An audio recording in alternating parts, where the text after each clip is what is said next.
ये उन्होंने प्रश्न किया। वृषभानु की 2 बेटियां, एक का नाम राधा, एक का नाम श्री। हाँ, 2 बहनें। तो हमने पहले भी आपको इस कथा के बारे में विशेष बताया था।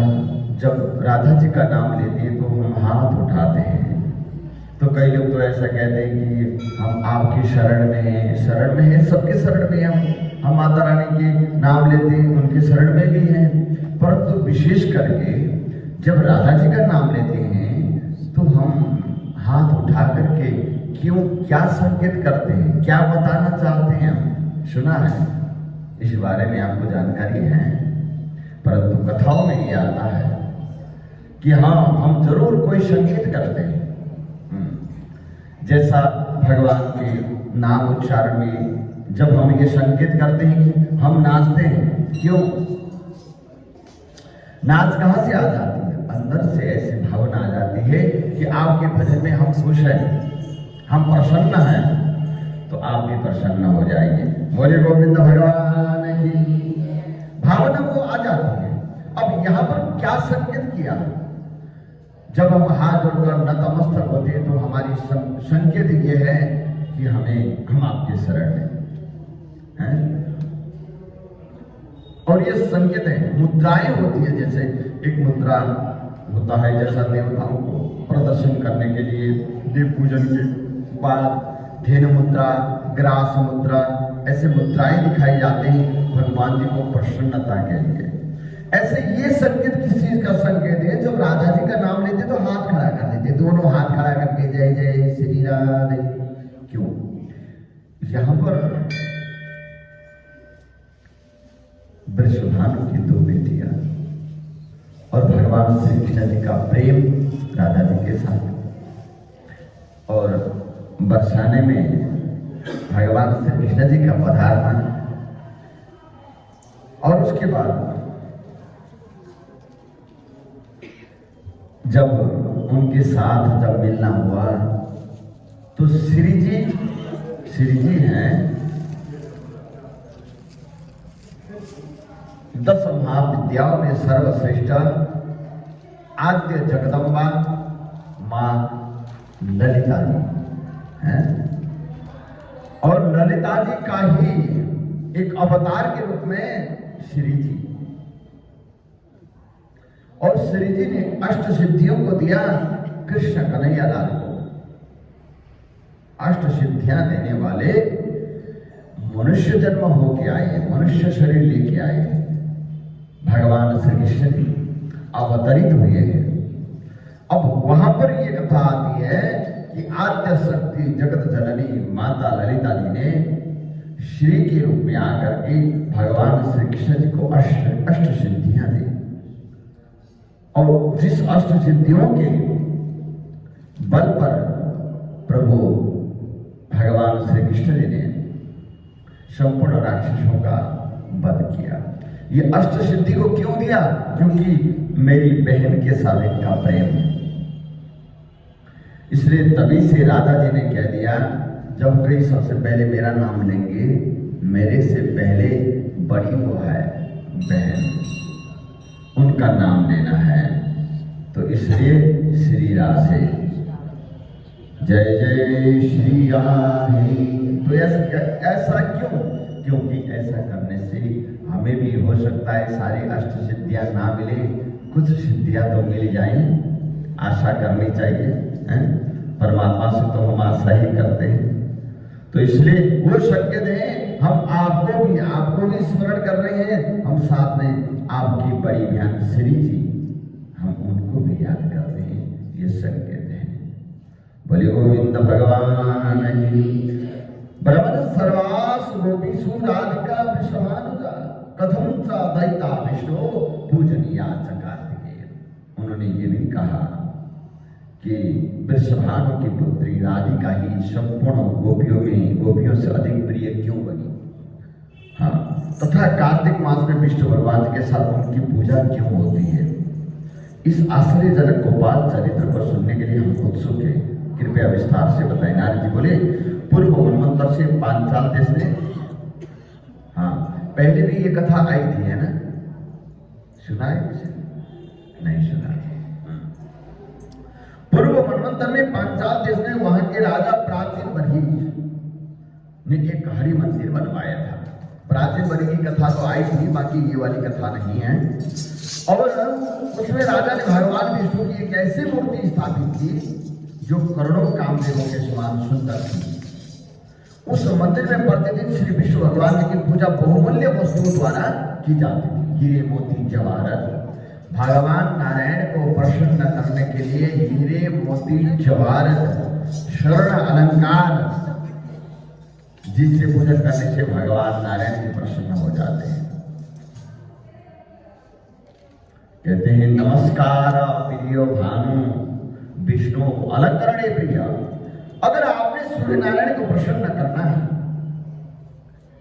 और नमस्कार करना, वैसे सूर्य नमस्कार 12 हैं, सूर्य नमस्कार 12 हैं, तो भगवान सूर्य नारायण को प्रसन्न करने के लिए नमस्कार जरूर करें। अच्छा एक बात और बताते हैं, थोड़ा ध्यान से सुनिए। ये हम लोग जल जहां सूर्य नारायण के निमित्त चढ़ाते हैं, कहाँ चढ़ाते हैं? रास्ते में। मंदिर के दरबार देखो, मंदिर में चढ़ाते हैं, बाहर चढ़ा देते हैं, घर पे चढ़ाते हैं। हम जब पे जाते हैं यहाँ नहीं चढ़ाते, पैरों में। अच्छा नहीं, कोई नहीं, पैर में आ जाए तो क्या दिक्कत है? ये भगवान का जल है। जब आपने चढ़ा दिया, आपने चढ़ाने के बाद निर्माल्य है। चढ़ाने से पहले अगर पैर में लगा हुआ जल नहीं चढ़ाते। अब चढ़ा दिया, चढ़ाने के बाद तो निर्माल्य है ना। निर्माल्य मतलब वो व्यर्थ है, भगवान को हम अर्पण कर चुके हैं। जब हमारे जो बढ़िया सा लोटा, सुंदर सा लोटा है, उस लोटे से पृथ्वी में गिरने से पहले तो भगवान जी के निमित्त हो गया। पर एक बात जरूर ध्यान रखना, थोड़ा सा ऐसा ना रास्ता गीला ना हो जाए, आने जाने वालों को परेशानी ना हो, इतना जरूर ध्यान रखना। बोलिए गोविंद भगवान की। ये इनका थोड़ा ध्यान रख लीजिए, क्योंकि दूसरों को हम कोई कार्य ऐसा कर रहे हैं, अब हमारी कार्य जो है ना, सामने वाले को जो है ना कुछ परेशानी होती है तो वो ठीक नहीं है ना, उसमें हमें जरूर परिवर्तन होना चाहिए। नीचे बंदा जा रहा है उसके ऊपर। हाँ एक बात और बताते हैं, जब भी हम सूर्य नारायण जी को जल चढ़ाते हैं ना, पात्र स्थापित करनी चाहिए। नीचे जो पात्र होता है, तो हमारे शास्त्रों में ऐसा वर्णन है। तो उस पात्र जैसा एक पत्ते रखते थे, जो एक पत्ता रख दिया, अथवा कोई पात्र रख दिया है ना, एक तिनका रख दिया, अथवा आप कोई जैसा गमले लगे हुए ना, एक गमला में वहां चढ़ा दिया जाए, है पात्र होना चाहिए। परंतु हमारा कहने का सब बहुत अच्छा है, बहुत अच्छा करते हैं। लोटा भी आपका बहुत सुंदर है, धुला हुआ चमका हुआ है, ठीक है, और जल भी सुंदर है, आपने चढ़ा दिया, भगवान जी ने ग्रहण भी कर लिया। अब रहा ये कि हमने जो जल चढ़ाया उसका क्या होता है, बस इतना ही देखना है। बोलिए गोविंद भगवान की। आप कोई चीज दान करते हैं तो आपको जरूर विचार करनी चाहिए एक बार कि ये दान का चीज कहाँ जाएगा, ध्यान रखना। हाँ, जो आप कहीं आपने कोई चीज दान कर रहे हैं, दे रहे हैं, कोई न्यौछावर कर रहे हैं, जरूर विचार करना चाहिए कि ये जाएगा कहाँ, और सोच विचार करके करना चाहिए। आपने एक आश्रम बनवाया, बहुत बड़ा आश्रम बनवाया, वो आश्रम सदुपयोग हो रही है या दुरुपयोग हो रही है, आश्रम का संरक्षण करना हमारा धर्म है। जो जैसे आप अपने घर की संरक्षण करते हैं, रक्षा करते हैं, देवताओं के घर की रक्षा करना हमारा धर्म है। इसको मानव धर्म, मनुष्य धर्म, ये धर्म है। और उसी प्रकार से आप जो चीज दे रहे हैं, चढ़ा रहे हैं, अर्पण कर रहे हैं, वो क्या सदुपयोग हो रही है, जरूर ये तो विचार करने योग्य है। इसलिए तो पहले कहा है ना कि कुपात्र को दान न करें, सदपात्र को दान करें। ये क्यों बताया? क्योंकि इसका मतलब तो यही है, जो कि आप जो दान कर रहे हैं तो उसका जरूर विचार करना चाहिए, जाता कहाँ है। उसके बाद आंख बंद कर फिर दान करें। जब समझ आ जाता है तो ओके हैं। बोले गोविंद भगवान की। तो वहां पर भगवान नारायण को प्रसन्न करना हो तो हीरे मोती जवाहरत चढ़ाए नमस्कार प्रिय भानु विष्णु अलंकरण प्रिय। भगवान सूर्य नारायण को प्रसन्न करना है तो आप नमस्कार जरूर करें। विष्णु अलंकरण प्रिय। भगवान नारायण को प्रसन्न करना हो तो अलंकार प्रिय, हीरे मोती जवाहरत सोने चांदी भेंट करिए भगवान नारायण को। इसलिए हिरण्यगर्भ गर्भस्थम हेम बीजम विवाह छोड़ ऐसा मंत्र आता है। जो गर्भ में सोना है जिनका वो भगवान है, भगवान नारायण।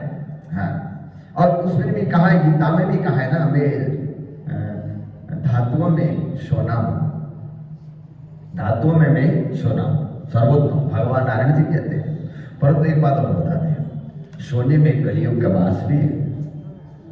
हाँ, ये महाराज परीक्षित ने जब दिग्विजय करते वक्त उन्होंने जब सबको जीत लिया और कलियुग सामने आ गया, उसका वध करने का जब कोशिश किया, उस समय में उन्होंने उसका वध करने का जब कोशिश किया तो वो शरणागति हो गया। महाराज आप मुझे क्षमा करें। फिर वो कहते हैं, आपने ये कथा भी सुनी है, जब कलियुग जब परीक्षित महाराज को मिला और कलियुग ने पूछा आप कौन? बोले मैं परीक्षित हूं। बोले मैं चक्रवर्ती राजा हूं। बोले तू कौन है? मैं कलियुग हूं। बोले ये राज्य तुम्हारा या मेरा? कलियुग ने कहा। बोले महाराज परीक्षित कहते हैं ये राज्य मेरा। उन्होंने कहा तुम्हारी आयु कितनी? उन्होंने कहा मेरा 60 वर्ष। कलियुग ने कहा मेरा 4,32,000 वर्ष। जो 4,32,000 वर्ष जीने वालों की राज्य होती है या 60 वर्ष वालों की राज्य होती है? तो इसी बात पर महाराज परीक्षित ने उसको वध करने का कोशिश किया, तुझे अभी यहाँ रहने नहीं दूंगा। तो जब तुरंत कहा, तुरंत उसने कहा, कलियुग ने शरणागति आ गया, प्रभु मुझे बचाइए, महाराज क्षमा कीजिए। उसी समय तो उन्होंने कहा कि मुझे कोई ऐसा स्थान दीजिए। कथा तो सारी श्रीमद् भागवत जी है, पूरी 335 अध्याय में और 18 पुराण में संपूर्ण वर्णन तो यही है और 12 स्कंद श्रीमद् भागवत में है। तो वो सारा जो है ना परीक्षित की ही कथा तो है, बाकी जगह भी है। बाकी मेन तो परीक्षित ने जो प्रश्न किया उनमें से। और बाकी थोड़ा सा हम लोग ये बताते हैं कि उस समय कलियुग शरणागति हो गया। शरणागति होने के बाद उन्होंने कहा कि मुझे कोई रहने की स्थान दीजिए। उन्होंने 4 स्थान दिए। 4 स्थान कहने लगे मुझे कोई अच्छा स्थान भी दे दो। तो उन्होंने कहा सोने में भी तो रह जा, परंतु वो जो सत्कर्म से कमाया गया होना चाहिए है। अगर असत कर्म से कमाया गया जो सोना है उसमें मात्र तुझे रहना है। बाकी सत्कर्म से जो बिना छल कपट से कमाया गया जो सोना है उसमें भगवान जी रहते हैं, और छल से कमाया गया सोना उसमें कलियुग रहता है। और इसलिए भगवान नारायण को प्रसन्न करना हो तो हीरे मोती जवाहरत सोने चांदी इत्यादि चढ़ाए। ठीक है। नमस्कार प्रिय भानु विष्णु अलंकरण प्रिय ब्राह्मण मधुर प्रिय शंभो जलधरा प्रिय ब्राह्मण मधुर प्रिय। भगवान शंकर जी को प्रसन्न करना हो तो बढ़िया सा सुंदर सा लोटा ले आना जल भर के घर से और भोलेनाथ जी को चढ़ा देना। भोलेनाथ जी प्रसन्न। बोलो शंकर भगवान की। लोटा मैंने सुंदर सुंदर कहा है, ध्यान रखना बार बार। हाँ, कोई कोई लोटे थोड़ा सा जो है ना ऐसे होते हैं, थोड़ा सा जो है ना चमकदार भी होना चाहिए, नया ले आना नहीं तो, है ना। हाँ, तो बोले भगवान शंकर जी को प्रसन्न करना हो।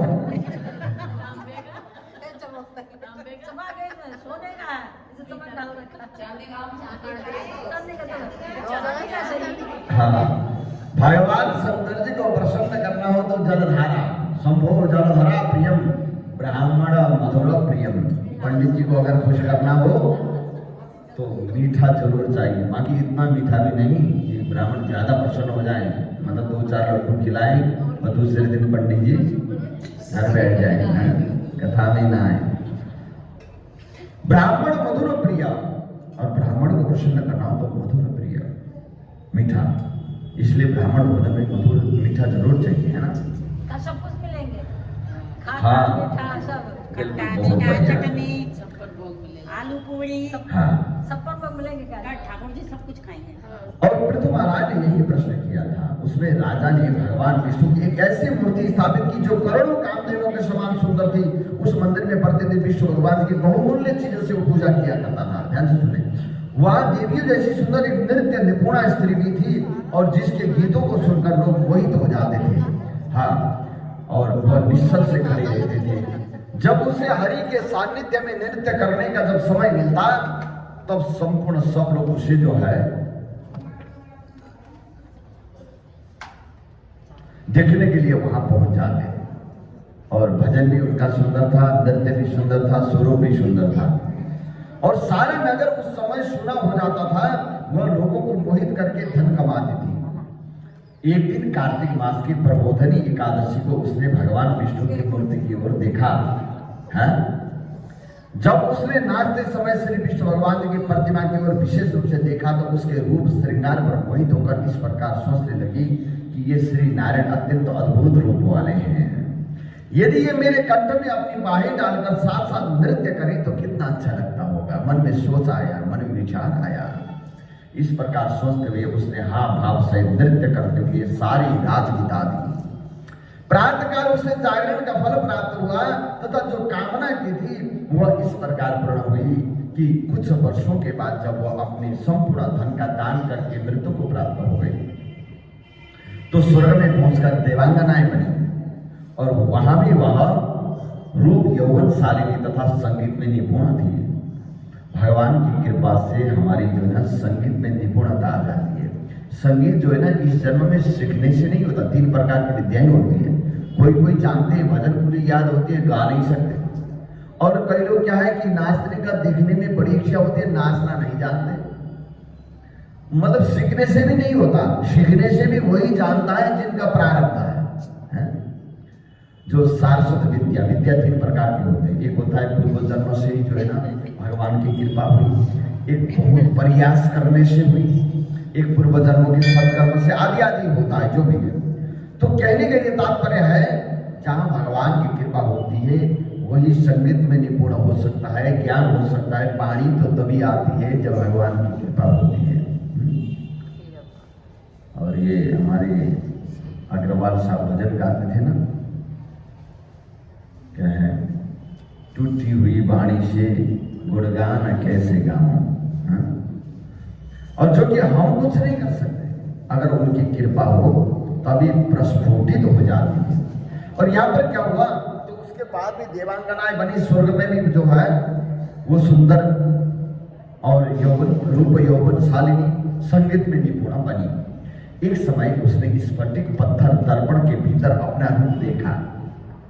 अब तो जो है ना हर जगह छाया है, आजकल तो पत्थर लगाते उसमें भी अपनी छाया आ जाती है, पर उस टाइम तो ऐसा था नहीं होगा। उन्होंने जब स्फटिक मणि के सामने जब देखा, अपनी छाया देखी और सोचने लगी कि मेरा रूप संभवतः किसी पुरुष के योग्य नहीं है, अथवा तभी उससे अपने पूर्व जन्म की आकांक्षा भी याद आ गई।